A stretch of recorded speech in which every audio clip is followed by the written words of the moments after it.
Bora, pessoal, para mais um Zolvão News aí. Faz tempo que eu não venho aqui, faz tempo que a gente não volta assim nesse modelo com notícia, mas rapaz, realmente tá acontecendo aí. A gente tá vendo 2 jogos aí do Ceará, 2 derrotas. A gente começou a ver que o campeonato começou a ficar difícil mesmo, né? Agora começou a ficar pesado realmente a nível de resultado pro Ceará, né? Mantendo o que a gente sempre fala, eu não sei se eu fui um dos primeiros a comentar isso desde o ano passado. Logo depois do acesso eu falei e mantenho, não vou mudar de opinião não, que o objetivo era justamente não cair, não voltar para a Série B. Mas a gente como torcedor, né, a gente não tem jeito, a gente sempre se ilude. A gente sempre espera aquele pouquinho a mais, principalmente quando o Ceará começou assim, bem, como foi assim um campeonato. Agora que realmente a ficha está caindo, as dificuldades estão acontecendo e a gente espera que essa parada aí para esse campeonato mundial de clubes ajude o Ceará um pouquinho aí nessa tentativa, né, nesse objetivo que é se manter, como eu falei, não cair, e o que vier a mais é lucro. Das notícias que a gente tem agora aqui, né, depois desses 2 jogos aí seguidos, um em casa e um fora, com as 2 derrotas, Léo Condé vê pontos positivos na atuação do Ceará e elogia a adaptação do time na partida. Eu não queria ponto positivo não, eu queria 3 pontos na tabela, ia ser melhor, né? Bora pra notícia. O Ceará foi derrotado pelo Botafogo na quarta-feira, dia 4, lá no Newton Santos, no jogo atrasado, que era para ter sido, né, da 10ª rodada da Série A. Apesar da derrota, o Vovô se manteve na 10ª posição, o importante é isso, hein? O Ceará tá bem na meiuca ali, tá? Na minha opinião, tá ótimo. Podia ser melhor? Claro que a gente espera, mas para mim tá muito bom. Léo Condé, o treinador, analisou a situação do Alvinegro de maneira positiva, abrindo aspas aí para o Condé. Qualquer equipe que venha enfrentar o Botafogo aqui tem dificuldade, o Ceará não foi diferente. No primeiro tempo, a gente teve uma postura em que marcamos muito atrás. Poderíamos ter pressionado um pouco mais, né? Mesmo em alguns momentos tivemos possibilidades de ter boas transições. Erramos um pouco, muito lento o Ceará, eu achei muito lento para sair, muito tímido. Fizemos esses ajustes no intervalo, disse o técnico. O Ceará apresentou posturas diferentes ao longo da partida, jogando de forma mais recuada na primeira etapa e atacando mais no segundo tempo. Eu acho que o Ceará reagiu só para os gols. Foi tomando gol, aí não tinha mais a fazer, foi para cima, né? Tanto é que conseguiu fazer 2 gols. Mas no segundo tempo, o Léo Condé viu com bons olhos as atuações do time. Segundo ele, o Ceará enfrentou dificuldades, inclusive com o gramado sintético do estádio, mas conseguiu se adaptar ao longo do jogo. De novo, aí aspas para o Condé. Voltamos, na minha concepção, muito bem. Empatamos e no melhor momento, nossa, teve um lance do pênalti que deu uma certa forma mexe com o emocional da equipe, mas foi pênalti mesmo, Condé, não adianta, meu amigo. Abriu o braço dentro da área, já era. Mas mesmo assim buscamos o 3-2 no final.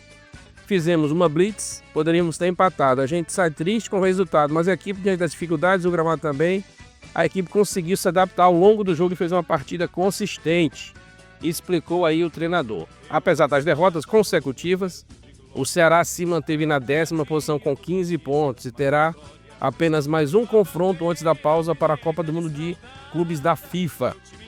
O Vovô retorna aos gramados contra o Sampaio Corrêa, daqui a pouco a gente vai falar sobre esse jogo aí, no sábado, dia 7, às 17h30 de Brasília. O jogo é válido pela 7ª rodada da Copa do Nordeste. Vai ser lá em São Luís, no Maranhão. Sem demora, a gente passa para a próxima, que é aqui, ó, falando do resultado do Ceará. Pedro Raul é líder em impedimentos no Brasileirão. Eu não sei bem qual o objetivo dessa matéria aqui, não sei se é falta de pauta, mas pelo menos tem dado aqui pra gente analisar e tal, pra ver o que tá acontecendo assim a nível de time, né? O que importa pra gente aqui de informação. Vamos lá pra notícia. Contra o Botafogo, pela 10ª rodada da Série A, o centroavante do Ceará, Pedro Raul, quebrou um jejum de 8 jogos sem marcar. A gente estava muito tempo mesmo, o Pedro estava rapaz, e ficou, rapaz, e se vamos fazer só um cearense mesmo? Fazendo 2 gols, que nem ele fez contra o Vasco, né? Tá bom. e deixou explícita ansiedade por esse momento. O incômodo em estar ausente nos placares está registrado dentro das estatísticas. Além de ser o artilheiro do Alvinegro, o jogador também é líder em impedimentos no Brasileirão. O atacante do Ceará soma 14 impedimentos em 11 jogos. Pô, o cara é atacante, pô, o cara tem que se colocar, né? Às vezes acontece, né? O VAR tá aí pra isso. Com uma média de 1,27 por partida. A lista conta também com o Rony, do Atlético Mineiro, que ele fez aquele gol ali, nunca mais ele faz na vida dele, viu? Pelo amor de Deus, nunca mais ele faz um gol daquele. Em segundo lugar, com 12 impedimentos em 11 partidas. O Marinho do Fortaleza em terceiro, com 7 impedimentos em 7 jogos. Estevão do Palmeiras em quarto, com 7 impedimentos em 11 jogos. Na derrota para o Botafogo, Pedro Raul foi flagrado em impedimento 3 vezes. O jogador esteve impedido em 8 jogos de 11 que disputou, o que corresponde a aproximadamente 72%, né, das vezes em que esteve em campo. Tá aí o Pedro Raul. Aí contra o Botafogo, vamos lá os números aí dos impedimentos, já que esse dado estatístico aí, daqui a pouco a gente mostra mais. Contra o Botafogo 3, contra o Atlético Mineiro 2, contra o Santos 2, contra a Vitória 2, com o Grêmio 2, São Paulo 1, Bahia 1 e Sport 1, né? Pedro Raul já marcou 11 gols pelo Ceará, o que importa é isso, né? Desde que chegou dia 22 de fevereiro desse ano, sendo 6 no Brasileirão e é o artilheiro da equipe na temporada 2025. Realmente eu acho que estava incomodando muito aí essa situação, o Pedro Raul sem fazer gol. Não sei vocês, mas eu estava sentindo falta porque o peso dele ali, pelo menos no Cearense, como estava, né, tal, a decisão dele que foi, né, o fator decisivo dele. E ele ficou muito tempo sem marcar, marcou 2 ali contra o Vasco, mas ficou muito jogo sem marcar e para atacante a gente sabe que isso é muito ruim. Então, agora, antes que comece essa data FIFA aí para esse Mundial de Clubes, vamos ver aí próximo compromisso do Ceará. A gente desliga um pouco aí do Brasileirão, da Série A e voltamos, né, retornamos nossas atenções aí para a Copa do Nordeste. A notícia que vem para nós é essa aqui, ó. Sem Lelê, olha aí, ó. Para quem tá cornetando o Lelê aí, rapaz. Coitado do rapaz lá, para quem tá metendo o pau nele, pelo menos na internet eu vejo isso aí. Sem Lelê, Ailon e Bahia. Ceará viaja para jogo contra o Sampaio Corrêa. Veja relacionados, bora lá. O Ceará viajou na manhã dessa sexta-feira, foi hoje, para São Luís do Maranhão, para o jogo contra o Sampaio Corrêa no sábado, pelo Nordestão. O Léo Condé relacionou 23 atletas. Lelê, Ailon e Matheus Bahia são as ausências. Por outro lado, Rômulo está de volta e fica à disposição para o jogo do fim de semana. Dos relacionados então aí, goleiros Fernando Miguel e Bruno Ferreira, só os dois. Cadê o Richard? Alguém sabe dele aí? Eu tô por fora, cara. Eu tô muito mal em negócio de acompanhar o time. Pelo amor de Deus, torcedorzinho de rádio sou eu, viu? Zagueiros, Marlon, William Machado, Éder, Ramon e Marcos Vitor. Laterais, Fabiano Souza, Rafael Ramos e Nicolas. Meio-campistas, Fernando Sobral, Dieguinho, Lucas Mugni, Lucas Lima, Matheus Araújo, Rômulo e Lourenço. O Lourenço dentro, não foi? Quando o Botafogo, acho que não entrou não, né? Atacantes, Galeano, Pedro Henrique, Pedro Raul, Guilherme, Fernandinho e Bruno Tubarão. Pra quem não gosta do rapaz Lelê aí, ele vai ficar de fora. Pessoal desse jogo, virou a ficha, né? A gente espera, realmente é coisa de torcedor agora aqui, viu? Acabou a análise, agora é coisa de torcedor. Pelo que eu vi aqui, pelo que eu lembro, o Sampaio tá na Série D e no grupo dele eu acho que ele tá em quarto ou quinto, não tá bem não. Eu sei que ele ganhou aqui do Maracanã, aqui em Fortaleza, mas ele só ganhou 2 partidas, né, na Série D agora, né? Mas é aquele negócio, é futebol, é fora de casa e mantendo todo o respeito que qualquer time merece, tomar cuidado. Mas é aquele jogo que é pra tentar, pra torcida não, porque a torcida vai torcer todo o jogo mesmo e vai se revoltar, vai cornetar quando precisa, é normal. Mas é aquele jogo típico que pro time se levantar, pra dar um raperri, fazer uma goleada, sei lá, com respeito aí todo mundo aí, o pessoal do Bolívia querido aí, do pessoal do Sampaio Corrêa.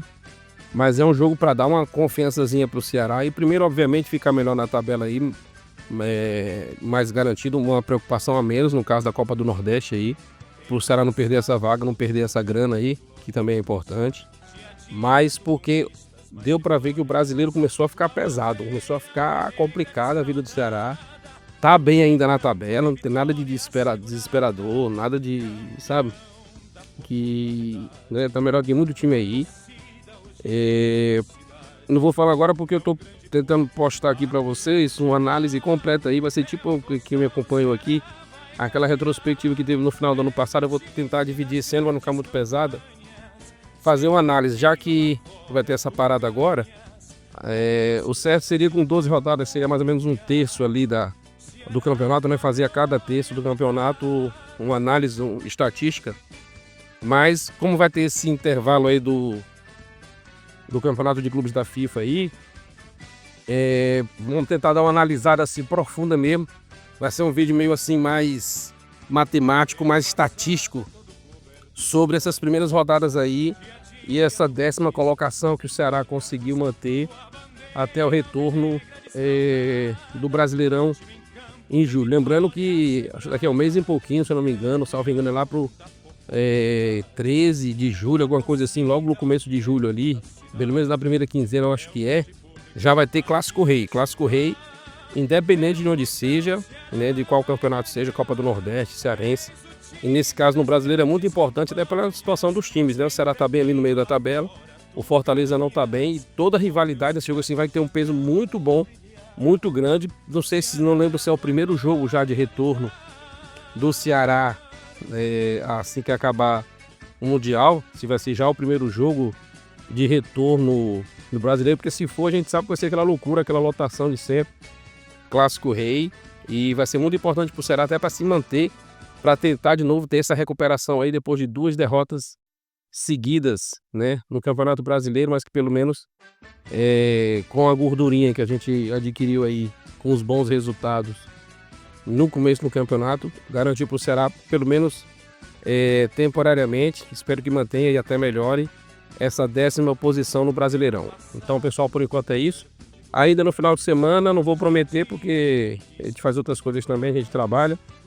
Esse vídeo, essa análise estatística aí das primeiras rodadas, primeiras 11 rodadas aí do Campeonato Brasileiro com o Ceará, para a gente analisar direitinho como é que tá o time. Então, valeu!